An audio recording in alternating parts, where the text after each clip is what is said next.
जय हिंद दोस्तों, स्वागत है आप सभी लोगों का। आज हम कक्षा 12 के मानव भूगोल विषय प्रकृति एवं विषय क्षेत्र के बारे में बताएंगे और मानव भूगोल की उत्पत्ति, विकास और उसका विषय क्षेत्र क्या है, उसकी प्रकृति कैसी है, ये सब हम आज जानेंगे। चलिए देखते हैं मानव भूगोल की उत्पत्ति कैसे हुई। तो मानव भूगोल जैसे आप देख रहे हैं कि मानव, इसका अगर देखा जाए भूगोल, मानव भूगोल का केंद्र बिंदु है तो इसका केंद्र बिंदु मानव है। तो इसके पहले मानव भूगोल को पहले समझ लेते हैं कि भूगोल क्या शब्द है, भूगोल की उत्पत्ति कैसे हुई और भूगोल के जनक कौन है, इनके बारे में हम देख लेते हैं। तो भूगोल का सर्वप्रथम प्रयोग ग्रीक के विद्वान इराटोस्थेनीज ने किया था। अगर देखा जाए, इसके ग्रीक के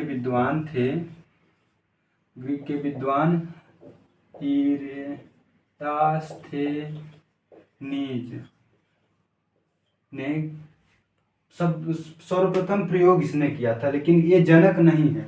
जनक, इनके भूगोल के जनक थे हिकैटियस।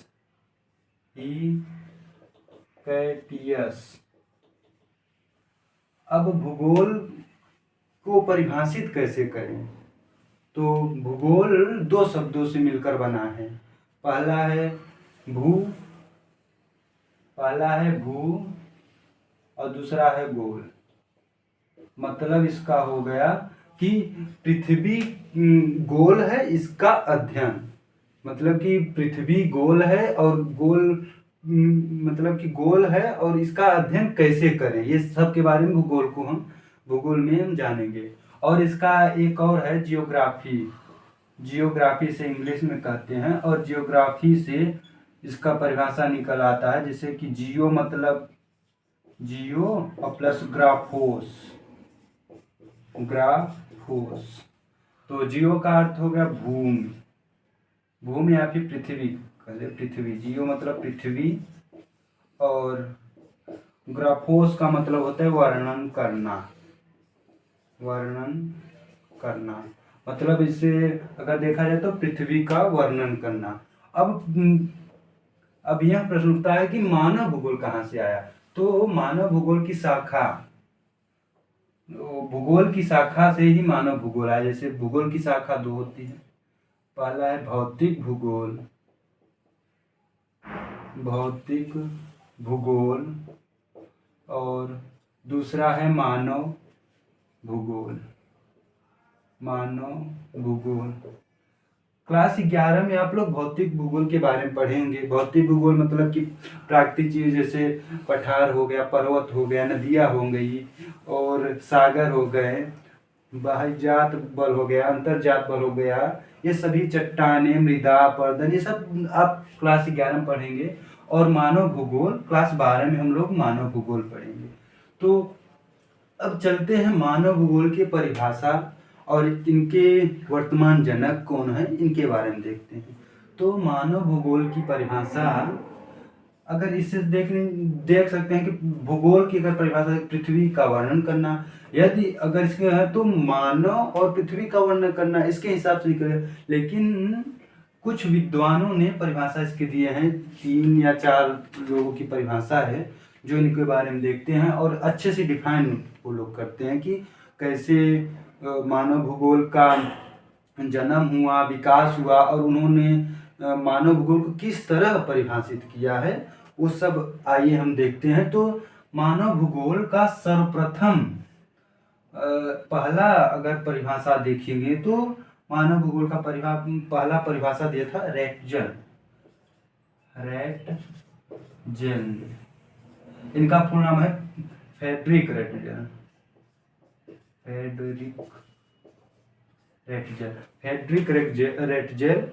ने पहला परिभाषा दिया था। इन्होंने कहा था मानव भूगोल के संदर्भ में कि मानव भूगोल मानव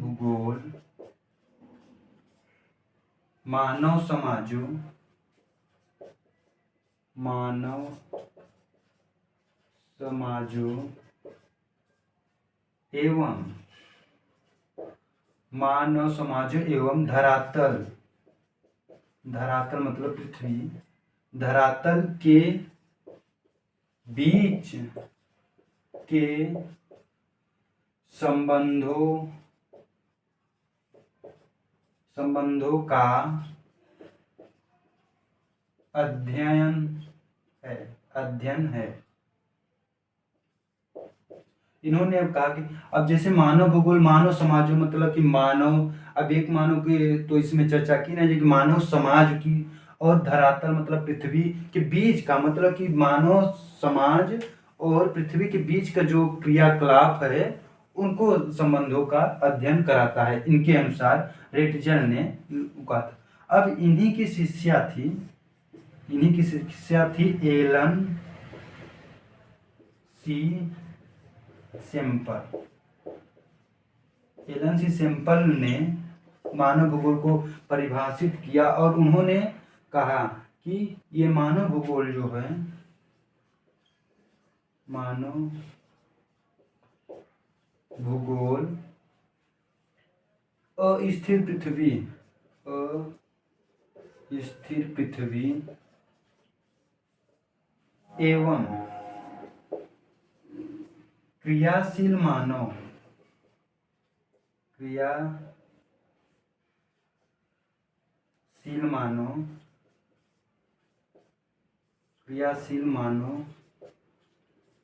के बीच परिवर्तनशील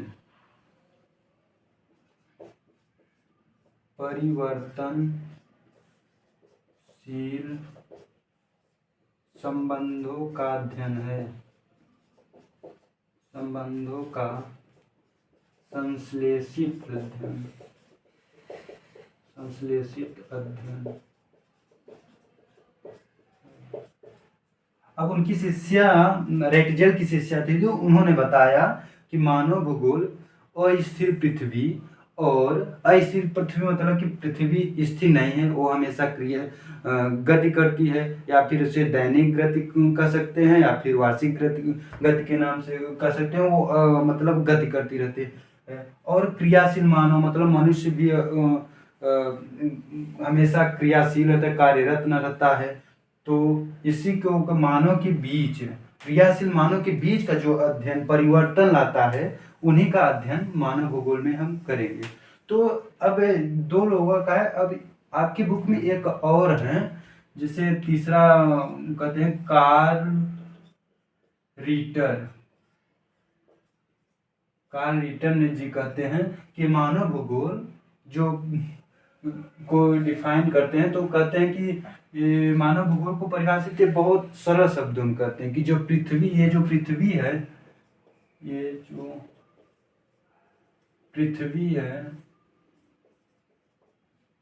पृथ्वी का अध्ययन करेंगे। और भूगोल में इन्होंने कहा कि भूगोल में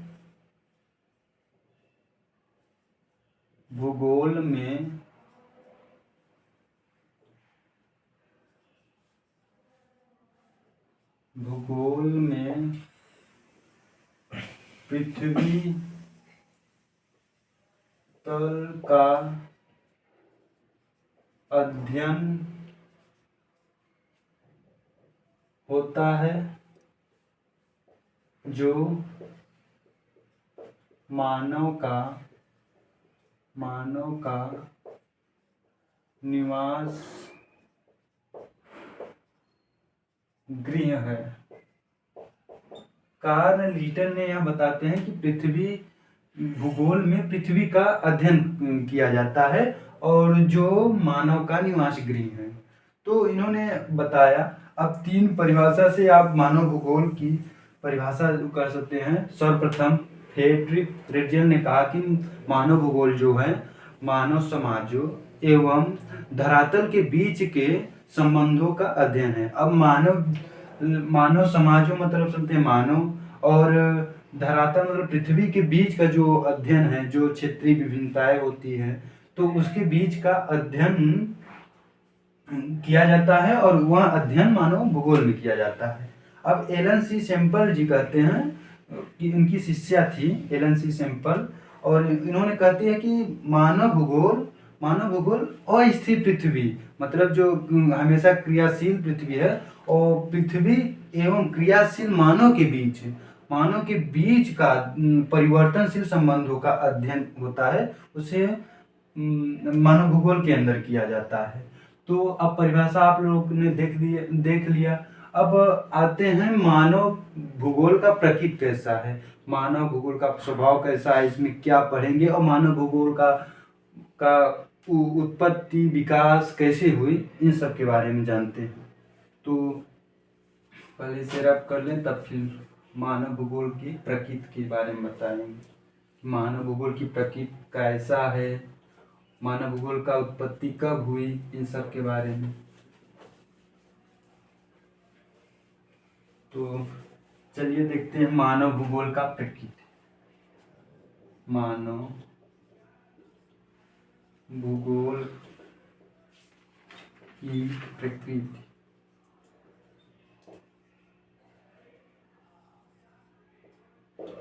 मानव भूगोल की प्रकृति। अब मानव भूगोल की प्रकृति में क्या पढ़ेंगे और इसे कैसे डिफाइन किया जाए।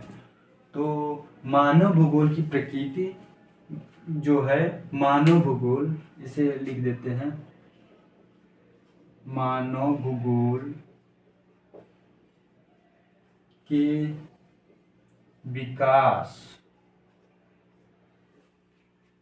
कब, यहाँ पे क्या नहीं का, मानव भूगोल का विकास कब, कैसे और कहाँ,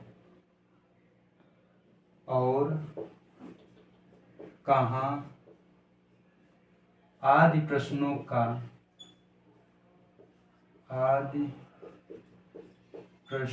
का भौगोलिक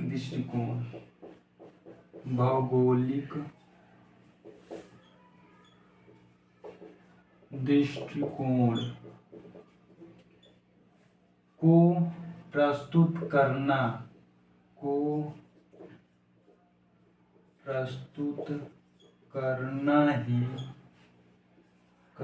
ही मानव भूगोल की प्रकृति है।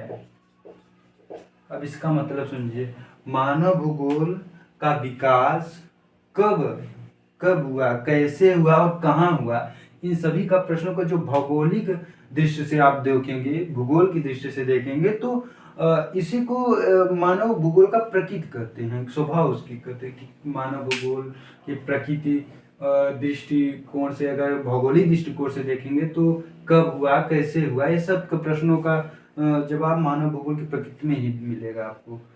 अब देखते हैं मानव भूगोल के विषय क्षेत्र।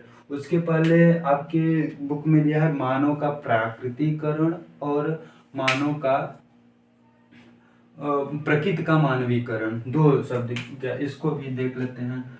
मानव का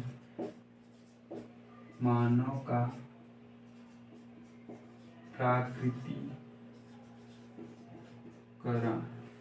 मानव का प्राकृतिकरण का मतलब है जब मानव आदिम अवस्था में, तो उसकी प्रौद्योगिकी का स्तर अत्यधिक निम्न था, तब मानव प्रकृति की प्रचंडता से डरता था, उसकी पूजा करता था, और उस समय मानव अधिक विकास नहीं कर पाया था, तो उसी को मानव का प्राकृतिकरण कहते हैं। तो इसे लिख लेते हैं, जब मानव का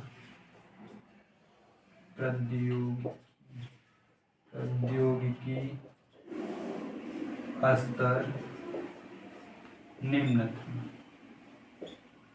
था, तो वह प्रकृति के नियमों का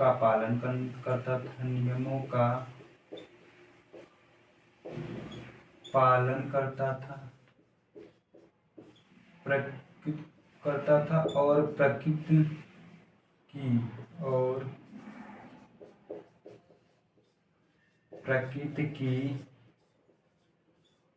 प्रचंडता से डरता था, प्रचंडता से डरता था, उसकी पूजा करता था, पूजा करता था। ये मानव का प्राकृतिकरण होता है। इस स्थिति को मानव का प्राकृतिक करते हैं। इस स्थिति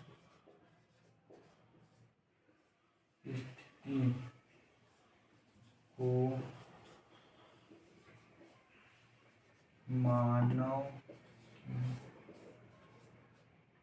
प्राकृतिकरण प्राकृतिकरण कहते हैं। इससे एक विचारधारा उत्पन्न हुई इस मानव का प्राकृतिकरण से, जो निश्चयवाद, पर्यावरणीय निश्चयवाद के नाम से जाना जाता है। पर्यावरणीय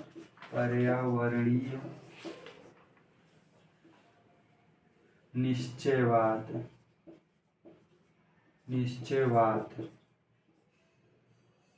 विचारधारा, पर्यावरणीय निश्चयवाद विचारधारा। अब पर्यावरणीय निश्चयवाद विचारधारा कि अगर आपको प्रवर्तक अगर मालूम हो तो प्रवर्तक हैं इनके रेटजेल प्रवर्तक हैं, और इनके सहयोगी मतलब इनके समर्थन किया, इस विचारधारा के समर्थक दो लोगों ने किया था, हमबोल्ड और कार्ल रिटर। दो लोगों ने इस विचारधारा को समर्थन दिया था कि हाँ ये विचारधारा सही है। इसमें पर्यावरणीय निश्चयवाद विचारधारा में ये था कि जब मानव का विकास नहीं होता, उसकी प्रौद्योगिकी स्तर बहुत निम्न था और वह जंगलों में रहता था, और जंगलों में प्रकृति की प्रचंडता, जैसे बारिश होती थी तो वहाँ अपने घरों में या गुफाओं में अंदर हो जाता था, उसकी प्रचंडता से डरता था। लेकिन धीरे धीरे चीज़ें बदली और वह धीरे धीरे मानव समय के बाद धीरे धीरे मानव ने अपने प्रौद्योगिकी स्तर को बढ़ाया, धीरे धीरे विकास हुआ और संभववाद की स्थिति में आ गया, जिसे प्रकृति का मानवीकरण कहते हैं। मतलब प्रकृति का मानवी द्वारा उसका उपयोग करके अपने अंतर्गत या अपने अनुकूल उसे उपयोग करता था। तो इस स्थिति को प्रकृति का मानवीकरण। अब प्रकृति के मानवीकरण में मतलब यही बताया कि धीरे धीरे समय के साथ बदला और मानव की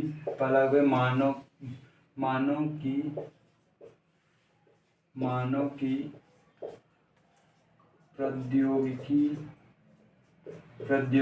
स्तर धीरे धीरे सुधरी।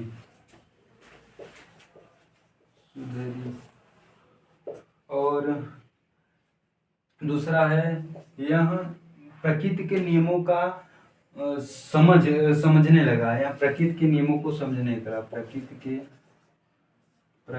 के नियमों को समझने लगा।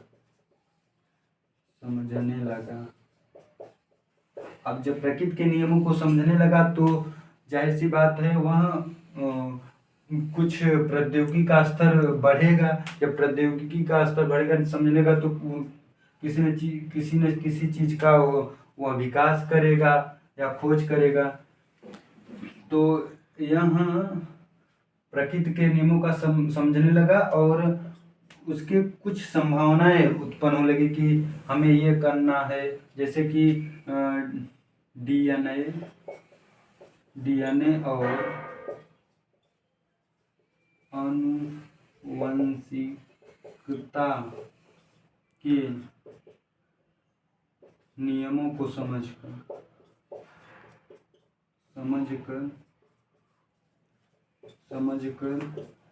वह अनेक प्रकार के रोगों पर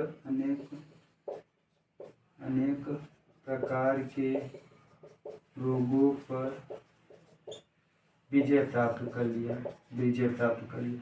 अब जैसे डीएनए और आनुवंशिकता के नियमों को समझने के बाद वह जैसे कि उपचार के प्राप्त कर लिया, रोगों जैसे बहुत सारे रोग थे तो उसके विजय दवाइयाँ बनाने लगे अच्छी तरह से, और घर्षण और ऊष्मा को समझकर वह अग्नि की खोज किया। इसी तरह धीरे धीरे संभावना प्रकट होने लगी कि हाँ ये कर सकता है, तो इसी को संभववाद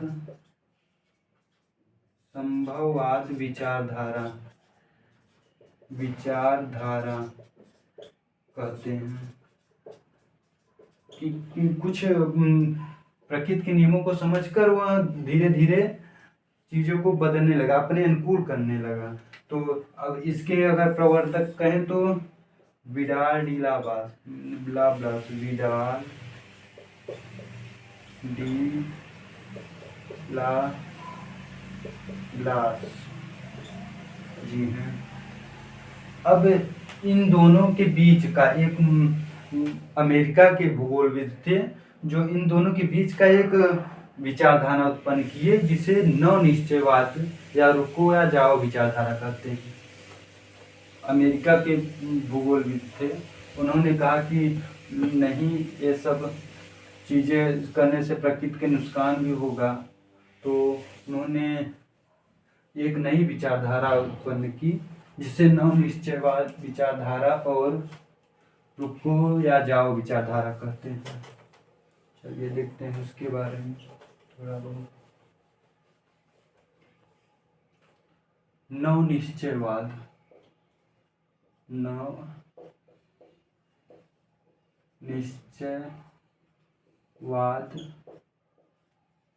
विचारधारा, इसके प्रवर्तक हैं तो अमेरिका के ग्रिफिथ टेलर। इन्होंने कहा कि जो पूर्व में जो विचारधाराएं हैं, पूर्व में जो दो विचारधाराएं जैसे कि पहला है निश्चयवाद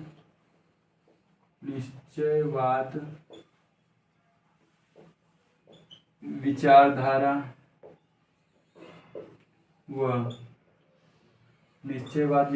व संभववाद विचारधारा।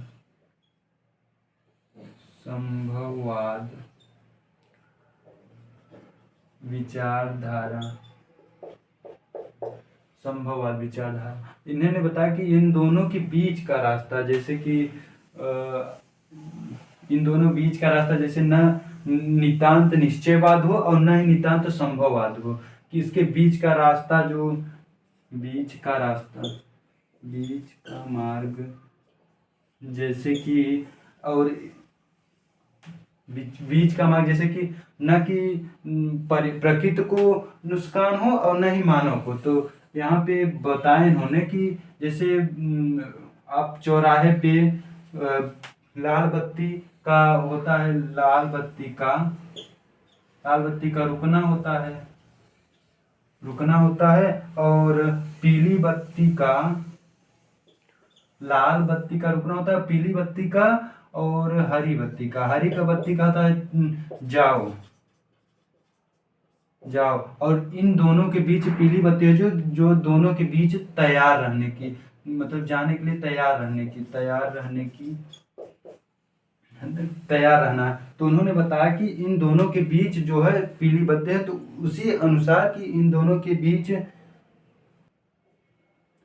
देखिए इसमें लाल बत्ती का मतलब है रुकना और हरी बत्ती का मतलब जाना है। इसके दोनों के बीच जो अंतराल है उसे पीली बत्ती में होता है जिसे तैयार रहने के लिए कहता है, तो इसमें यही ग्रिफिथ टेलर ने बताया कि जो प्रकृति का उतना ही दोहन न करे कि बाद में आगे चल के परेशानियां उठानी पड़े। तो इसलिए इन्होंने बताया कि न प्रकृति के बीच जो निश्चयवाद और संभववाद के बीच का जो रास्ता बताया, तो इन्होंने यही बताया था कि प्रकृति का न तो अत्यधिक उपयोग, इतना उपयोग न करें कि आगे चल के उसको नुकसान उकाना पड़े, मतलब कि प्रकृति को इतना नुकसान ना पहुंचाए। और इसमें बताया था जैसे कि अगर आप अत्यधिक दोहन कर लेंगे प्राकृतिक संसाधनों का, तो जैसे कि इसके नुकसान क्या हो सकते हैं। जैसे अगर जैसे मुका जाए तो ओजोन परत में छिद्र, ओजोन परत में छिद्र। और दूसरा हो जाते हैं भूमंडलीय तापन, भूमंडलीय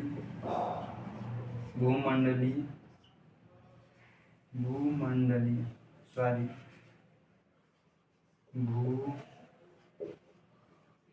भूमंडलीय तापन में वृद्धि। और बहुत सारी है, जैसे कि हरित गृह प्रभाव इससे हो जाएगा। तो ग्रिफिथ टेलर ने यही बताया था कि न तो ज़्यादा प्रकृति का इतना ज़्यादा दोहन न करे मनुष्य कि आगे चल के इन समस्याओं से गुजरना पड़े। तो आप 3 विचारधारा आपने देख लिया। पहला विचारधारा है पर्यावरणीय निश्चयवाद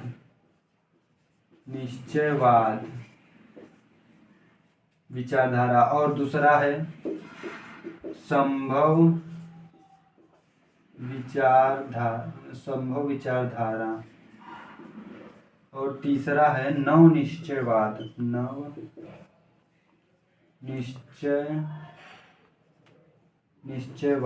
विचारधारा।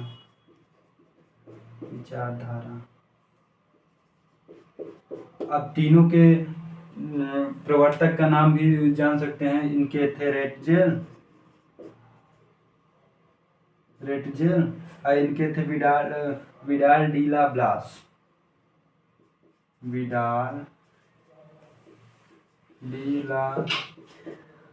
ब्लास और इनके थे ग्रिफिथ टेलर। तीनों विचारधारा। अब प्रकृति हो गई। अब आगे चलते हैं विषय क्षेत्र। मानव भूगोल का विषय क्षेत्र है। किसी भी चीज का होता है जिसे विषय क्षेत्र के अंतर्गत ही अध्ययन किया जाता है। तो मानव भूगोल का भी विषय क्षेत्र होगा। तो चलिए उनको देखते हैं कि मानव भूगोल का विषय क्षेत्र क्या है। मानव भूगोल का विषय क्षेत्र,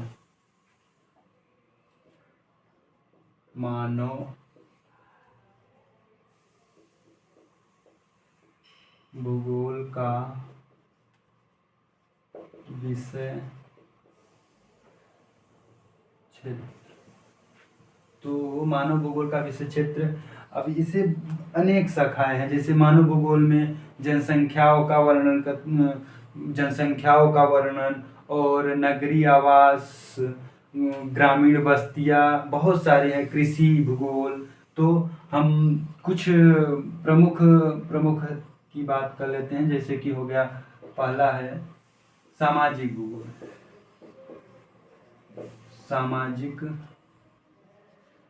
भूगोल और दूसरा है जनसंख्या भूगोल।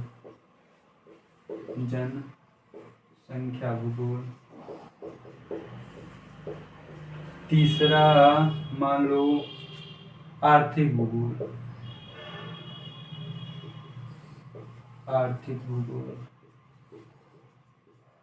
और चौथा हो गया राजनीतिक भूगोल।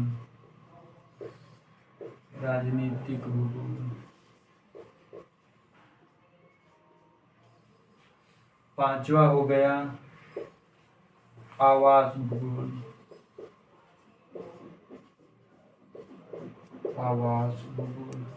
इन चीजों में जैसे कि अब विषय क्षेत्र यही होगा कि जैसे मानव भूगोल का सामाजिक भूगोल की एक शाखा है और जनसंख्या भूगोल ये भी शाखा है आर्थिक भूगोल। अब इनके भी क्षेत्र में भी तो कुछ होगा, इनके क्षेत्र के जैसे उपक्षेत्र, इनकी उपक्षेत्र की बात करें तो जैसे हो गया सामाजिक भूगोल में क्या पढ़ा जाएगा, पहले ऐतिहासिक भूगोल,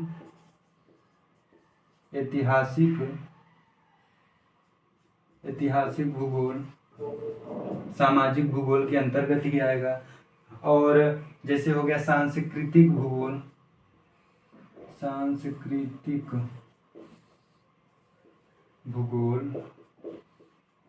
ये भी सामाजिक भूगोल के अंदर आएगा। और जैसे हो गया चिकित्सा भूगोल,